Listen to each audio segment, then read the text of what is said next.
est dans le livre. La parole de l'historien est dans le livre. Et la pornographie est dans le livre. Maintenant, je dois vous expliquer tout cela. J'ai dit, voyez-vous, je vous donne des exemples concernant la parole de Dieu.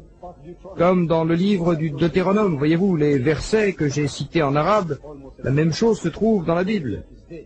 Il y a là une idée quasiment identique. Je leur lèverai un prophète. Je leur lèverai un prophète parmi leurs frères, comme toi. Je mettrai ma parole dans sa bouche, et il leur dira tout ce que je lui ordonne de dire. Qui est-ce, je?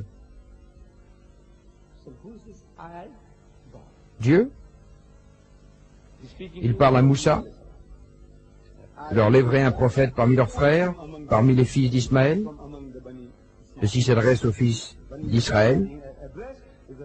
Il dit parmi vos frères, comme toi, comme Moussa, et je mettrai ma parole dans sa bouche, et il leur dira tout ce que je lui ordonne de dire. Alors moi je dis que ce je est Dieu. Vous n'avez pas besoin d'être un théologien, ou un devin, ou un prêcheur. Quiconque lirait ce texte vous dirait que ce n'est pas la parole de Dieu. Ceci n'est pas la parole de Dieu. Une autre citation extraite du livre d'Ésaïe. Comme si Dieu parlait et Dieu parle. Il dit, rappelez-vous les choses du passé. Car je suis Dieu et en dehors de moi, il n'y a pas de Dieu. Je suis Dieu et il n'y a pas d'autre Dieu comme moi. Qui parle? Ésaïe? Non. Aucun juif ne dit qu'Ésaïe prétendait être d'essence divine. On l'aurait tué s'il l'avait fait. Non. Il parle au nom de Dieu. Dieu parle par sa bouche. Comme s'il était son porte-parole. C'est la mission de tout le prophète de Dieu. Il est le porte-parole de Dieu. Il écoute la parole de Dieu et il vous la communique. Ainsi, je suis Dieu et en dehors de moi, il n'y a pas d'autre Dieu. Je suis Dieu et en dehors de moi, il n'y a pas d'autre sauveur. Qui?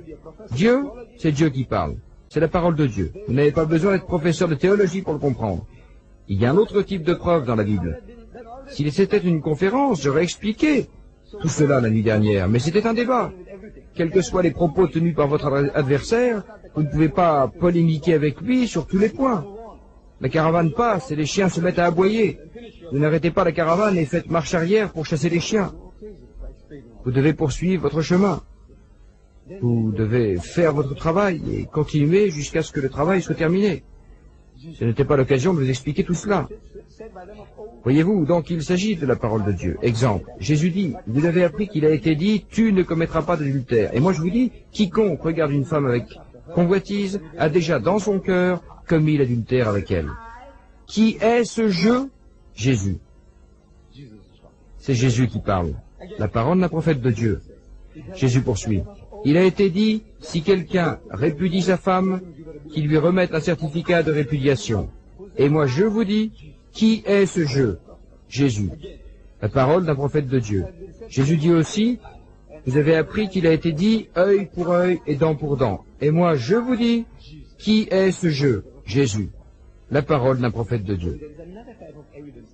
Il existe donc un autre type de preuve dans la Bible. Il y a d'abord Dieu qui parle, ensuite il y a le prophète qui parle, et enfin, il y a ce que l'historien, la façon dont il parle. Dans l'évangile selon Luc, il dit, pendant il s'agit de Jésus, je mets Jésus entre parenthèses, comment il revenait à la ville de bon matin, il, Jésus, aperçut de loin un figuier avec des feuilles. Heureux, il, Jésus, s'en approcha pour cueillir des figues, mais il trouva que des feuilles car il n'était pas encore mûr. Qui raconte? Un témoin oculaire ou un témoin auriculaire? Ce n'est ni Dieu ni Jésus. Alors, voyez-vous, un autre type de preuve. Parole de Dieu, parole du prophète, parole de l'historien, et il y a aussi des preuves d'un autre genre. J'avais suggéré et j'ai perdu $100. Ceux qui étaient là s'en souviennent. J'ai perdu $100. J'ai demandé à frère Swagart de lire un certain passage du livre, de la Bible. D'abord, il a fait la sourde oreille. Peut-être qu'il n'avait pas le temps. Puis, quelqu'un de l'assistance l'y a exhorté de nouveau. Il dit, regardez, que dites-vous de ce chapitre du livre d'Ézéchiel? Et il y avait aussi les $100. Alors il l'a lu. Mais il l'a lu à une vitesse de 60 miles par heure.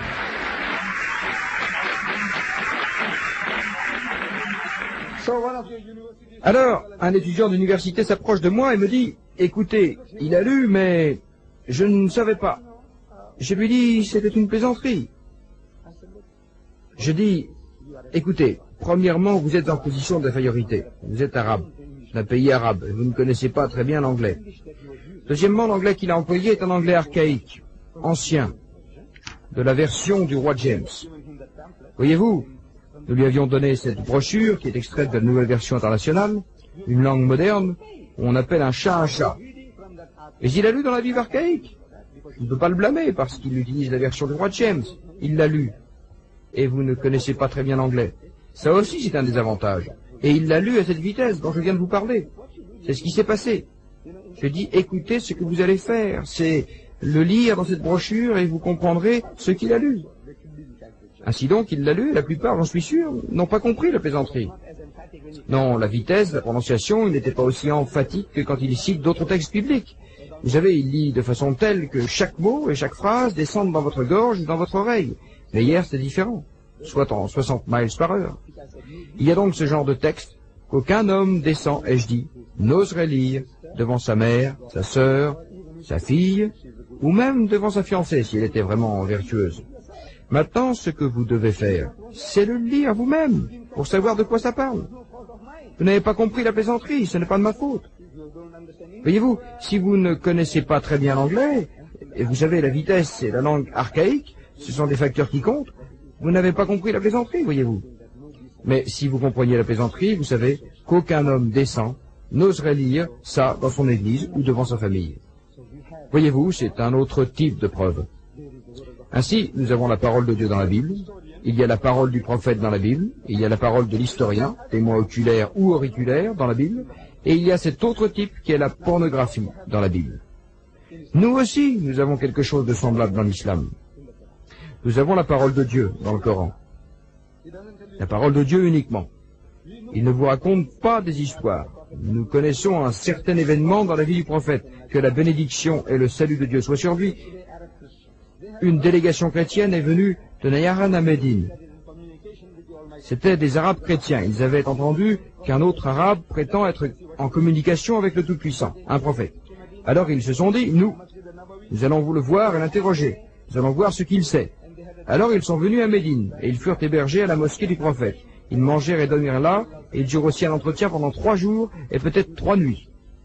Quand dimanche est arrivé, notre prophète, que la bénédiction et le salut de Dieu soient sur lui, leur offrit un siège à ces chrétiens pour faire leur prière. Ils avaient l'esprit large, pas comme nous. Certains parmi nous pensent que leur mosquée est supérieure à celle qu'avait notre prophète. Pas de doute sur le plan de l'architecture, oui. Il leur donna la permission, l'autorisation de faire leur prière. Au cours d'entretien, le porte-parole des chrétiens posa cette question, parmi tant d'autres. Il dit, d'accord, dites-nous maintenant, quelle est votre conception de Dieu?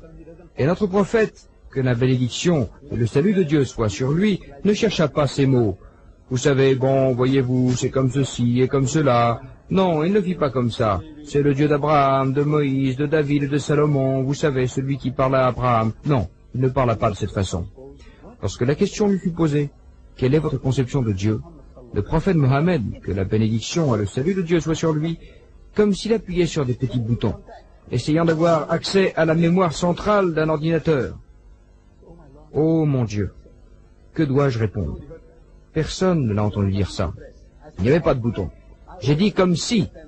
Je pense que vous avez compris. Ne soulevez pas une controverse après mon départ. Il a dit, Mohammed appuyait sur des boutons, vous savez, il avait un ordinateur. J'ai dit comme si. Oh mon Dieu, que dois-je dire? La réponse est descendue sur lui. Dis, c'est lui, Dieu, seul et unique. Dieu, le recours suprême et efficient. Il n'a jamais enfanté et il n'a jamais été enfanté. Nul ne lui est égal ou semblable. Voyez-vous, c'est notre conception de Dieu. Vous voyez maintenant, il s'agit d'un niveau tout à fait différent.